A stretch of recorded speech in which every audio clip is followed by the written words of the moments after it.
Here we are studying about the muscles in the anterior aspect of the forearm.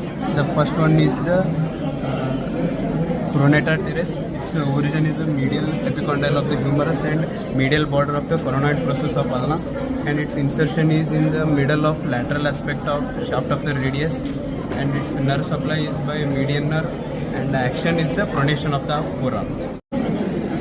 This is the palmaris longus muscle. It originates from the medial epicondyle of the humerus and it inserts at the flexor retinaculum and the aponeurosis.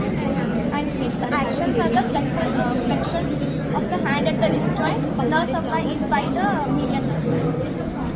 Palmaris longus muscle is also known as the foolish man's nerve. The next muscle is the flexor carpi radialis.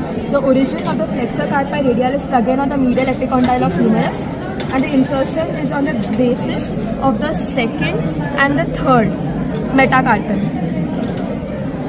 The muscle which we are seeing here is flexor digitorum superficialis. It has two heads, humero-ulnar head and the radial head. The humero-ulnar head originates from the medial epicondyle of humerus and the medial margin of coronoid process of ulna.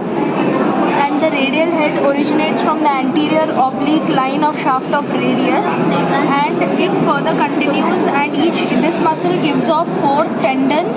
Now each tendon gives off 2 slips which gets inserted into the sides of middle phalanx from second to fifth digits, and the nerve which supplies this muscle is the median nerve. It helps in the flexion of medial phalanx, but it also assists in the flexion of proximal phalanx and the wrist joint. The flexor carpi ulnaris gets inserted at the pisiform bone. The pisiform bone is a special bone because it's a sesamoid bone. A sesamoid bone is a bone which is present inside the tendon of the flexor carpi ulnaris. Another insertion is prolonged to the hook of the hamate bone and the base of the fifth metacarpal bone. The anterior compartment of the forearm are the medial nerve and the ulnar nerve. This is the medial nerve. It supplies all the muscles. Only the flexor carpi ulnaris is supplied by the ulnar nerve.